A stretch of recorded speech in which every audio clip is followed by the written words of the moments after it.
Beautiful beings of the universe, welcome to Now. The message I want to talk about in this video is about people's perception of you is absolutely to do with how they are themselves in their lives. If somebody's hating on you or pushing their drama on you, that's precisely because that's where they are stuck at in their life. What is your job is to not reflect that back upon the people. Your job is to use up every single stone that is thrown at you as a milestone. And that means you definitely need to forgive, but you need not forget. So utilize every single situation. That means in a 24-hour day, you've got to be aware every single second. And aware of what? Aware of your environment, aware of the people that you meet, aware of the strangers, how they treat you. You would see that there are some sort of people who emit very good vibes. And that in turn is got to do with where they are at their in their station in life, because they are satisfied, because they are working hard, because they are grinding, and they are really satisfied with who they are, that they can respect you. While there are some other people who are so frustrated in their own lives, and that's the reason that they are hating on you. So learn the difference and learn from both of these situations. The message here is that we need not be too much attracted to something that is emitting a lot of great vibes, and also not too much distracted from somebody who's emitting bad vibes.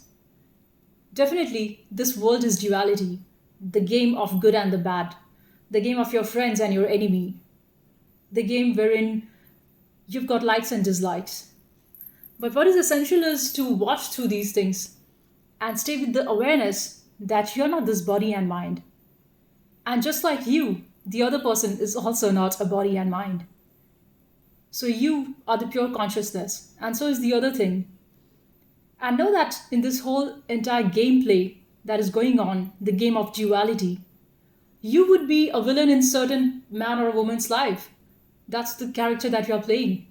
And you would be a hero or a heroine in somebody else's life. Because that is the story, that is the game, how it's been played. So you need not identify yourself as a villain or as a hero, because you, the same character, is going to take on multiple roles. It's like you are wearing different masks now in every person's play. So somebody who is viewing you as a villain, you would be seen as a negative character in their life story. Somebody who's friendly with you, they might consider you as a friendly person in their life. So that's the role that you're going to play in their life story. The essential thing is just to watch the energy that event actually attracts you to. So that might be the energy of hate, and that might be the energy of free will, goodness, more of a sattva quality, wherein you're feeling elevated. And in the tamas and rajas gun, tamas being of ignorance, you would feel that there's a lot of sudden reaction that comes out from inside of you, and you don't even know why that happened, but that just tends to happen. And there's nothing more that you need to do but understand that your role being on the planet is you're already in the game. So you cannot say, I'm not going to play the game. Or else you can just be a watcher. The thing with being a watcher is you're not going to have any of the fruits of the game. So if you lost the game, you would feel devastated. And if you won the game, you would feel very victorious. You'll feel great that I won this game and I was playing it to my best capabilities. As Ralph Waldo Emerson says, that in a world where the entire society wants to craft a human into a machine, so that's how it is. Everybody is just trying to fit in. And so if you choose on to take a path which is more in connection with your soul, you would definitely be disliked by probably everybody. And you should be absolutely okay with that. And I say that because I live my life that way. And that means you're not seeking for validation from others. And that means to walk on the edge of a knife. You're not looking for any security because you understand that life is insecurity itself. The fact that you were born was itself a very strange thing. Like you might have been just another cell that did not come to life. So the fact that you were born is a miracle. And as Thich Nhat Hanh says, that you being born is a miracle. Every single breath that you take in and out, is a miracle.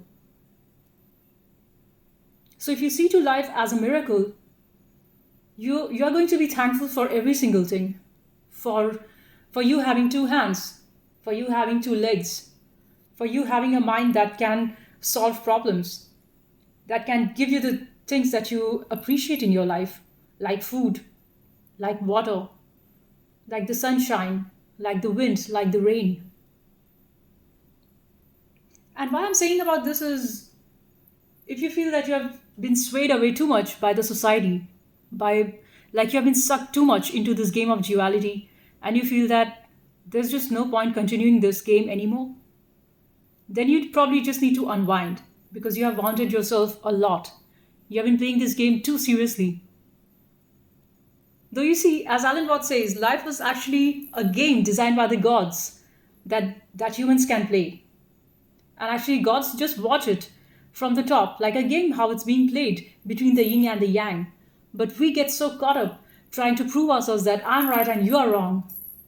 And now you make the game so ugly. So if you stay with this awareness, you can be more playful. And being playful does not mean that you will not lose. You would lose lots of battles. You would lose lots of games. But what you're going to enjoy is actually your now you're playing the game with more of awareness. So now you try learn and understand the rules of how it is, of how this game works. There are rules strung in too tightly by the laws of Maya, wherein you do this and you get that. That is the role of karma. And on the higher planes, on the level of love, love of consciousness, which is the which is just there in every single atom and the cell. It's not about the selfish way of how we have defined love. That has got nothing to do with love. That is only a transaction. You give this to me and I give that to you. There is no love. So almost nobody truly knows about that. But when these sages talk about love, that is from a very high elevated state. It's like how the sun nurtures every single cell, animal, plant, rocks, minerals, humans, turtles, dogs, cats, every single thing. So sun gives in freely. Sun does not have a set of criteria that I'm only going to give my sunshine to this person because this person worships me, and not to this person because they do not worship me. That is actually the true love of nature. The nature just gives in freely without any condition. She is just unconditional. And nature also has got her own wrath when there are earthquakes and floods and famines. So, like, I wanted to come back on this topic of Ralph Waldo Emerson. And he says that in a society which wants everybody to act like machine, and machines are being fed all of the patterns of humans so that machines can become humans, and humans need to be made like machines. This is a totally twisted world. You will see everybody living in fear. You just go out on street, go any place. You see everybody's living and operating from a state of fear because they are very uncertain. They are very unsure of what next moment might come, of what next moment might bring. And this is to somebody who's taking all these things too seriously, that like you're coming from pure and purely act of survival, that living in very low modes of consciousness. But if you just allow, and if you will, if you just allow yourself to open up to this possibility of letting go of your fear and being more open, that's when you would get a lot of energy. And that's when and this is the game of how the life is. Like, if you're not trying to protect yourself too tightly, life respects you back. But if you're trying to keep a lot of securities around you, I need to have this, I need to have that, I need to secure myself in this way, I need to defend myself in this way, I need to save my reputation in this and that way, that's when you would get nothing of that. And this I read in a very beautiful book of Rumi, and in which the Sufi saint Rumi, he says that let your reputation go to stake, because all of the reputation and the so-called respect that you get from society is only to make you a slave. So the society manipulates you in a way so that as long as you conform to their stuffs and you keep on acting like a machine, you are more in a conformity mode, they would respect you and you would get all of the material gains. But that is, you're paying a huge price for that. You're selling your soul for that. And that's why you say, you see, like all of these free people, these miraculous divine beings, they did not have lots of possessions, but they had a blazing spirit. And that's why people remember them long after they are dead. Their generations over and over and over, we are still remembering them. So this is what Ralph Waldo Emerson talks about, like living by your spirit. And this is not easy because, of course, when you're following the things, what your spirit tells you to do, you would be seen as an outcast. You would be hated by lots of people. And there might also be some people who resonate with you, and they would be probably your tribe, but those might be very rare. And understand that the reason that you are actually operating from your spiritual higher self is not so that you can you are not on a seek, you're not on a search for finding people like you. Your job is just to bloom as a flower blooms. The flower just blooms. The flower does not go about advertising for its own bloom that look, I have bloomed now. Now it's time that I need to be sold and taken out to a market wherein to a bouquet shop where some customer comes and buys me. This all materialistic, meaningless, stupid model is not how the nature works. In the nature, there's abundance of everything. So the lack was created by the human society so that one gets to sell and one gets to buy.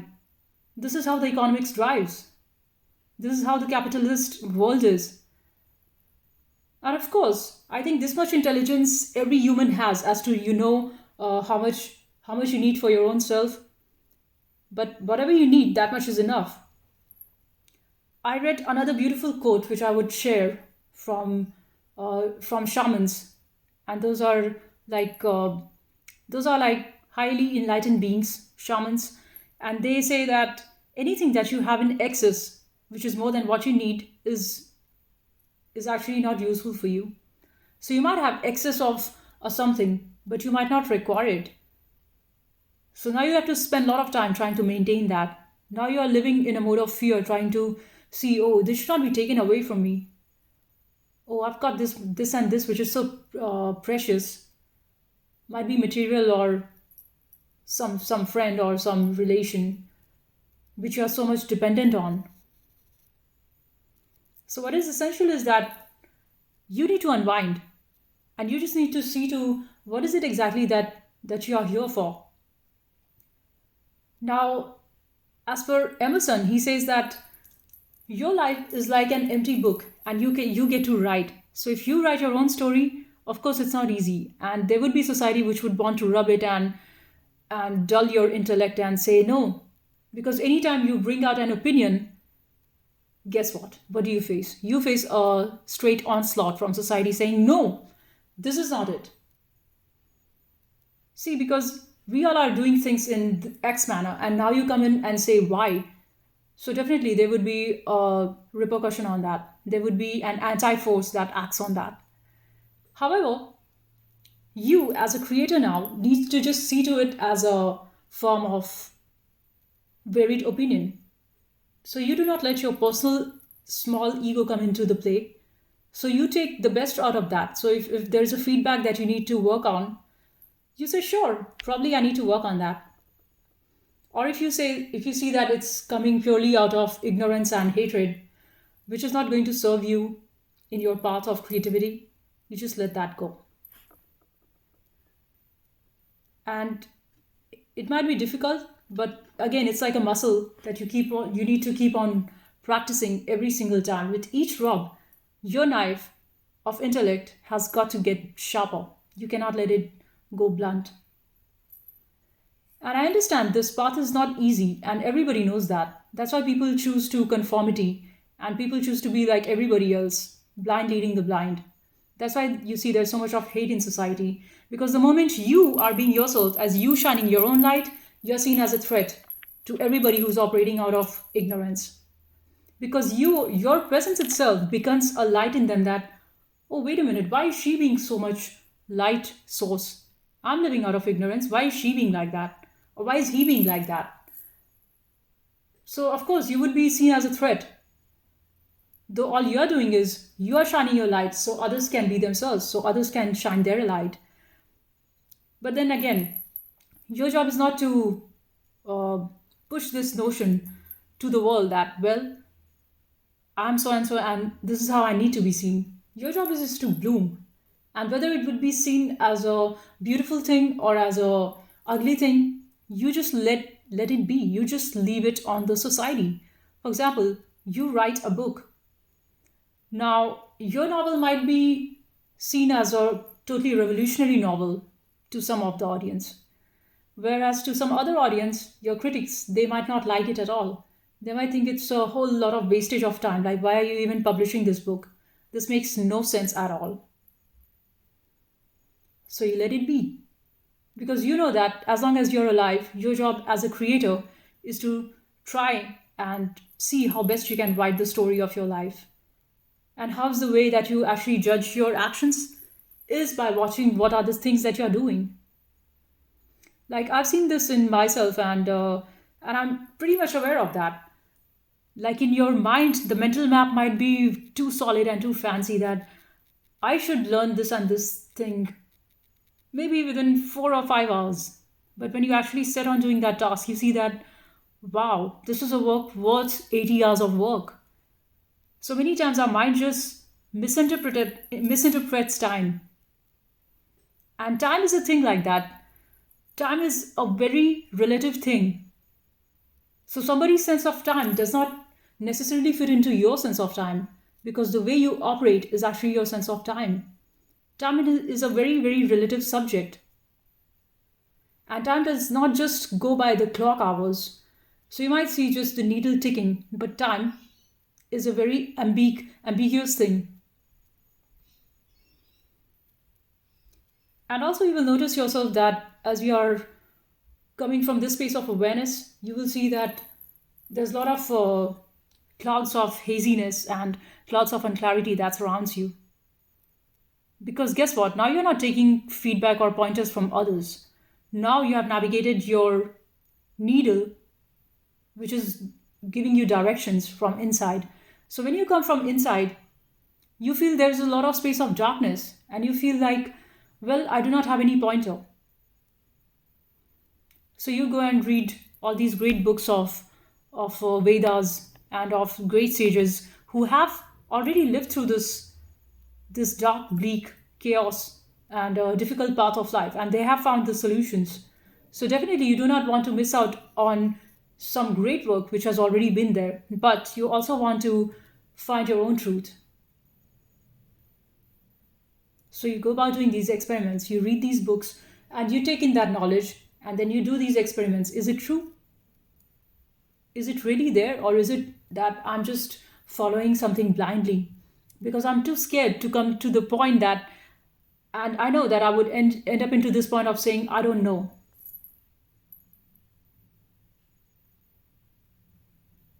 But that's all right, as long as you're staying true to your own self and not just being driven by the tides and by the circumstances around you. Of course, the power of the situation and society is strong. I'm not denying that at all. Society has got her own strength in how she shapes you. But then you yourself, even though you are a dot in the universe, you still have your own sense of belonging somewhere. And your job is only to meet your own destiny, whatever it may be. If your destiny is to be a chef, so be it. If your destiny is to be whatever that, and every person deep inside knows what exactly they want to do. But then there's just this fear that, oh, if I truly follow that, nobody's going to pay me, and it's going to be so difficult trying to live with less money and not being able to have a reputation in society. But when you come to the other side of, you look at people who have got lots of money and they have got lots of houses and lots of financial assets, you think that there's still something lacking in them. That is because the one thing that can actually and truly fulfill you is your true soul calling. There's no other thing that can fulfill you. Entire amount of wealth of the world, entire amount of power of the world would not fulfill that, because deep inside everybody knows that things are fleeting. Everybody knows that every single day we are getting older and the body gets closer to death. So if we do not live by life by our own authenticity, it's going to take you nowhere. So that's what I wanted to share in this video. I hope you found certain meaning out of it and utilize it to your own higher self. I'll see you in the next one. Bye for now. Thank you.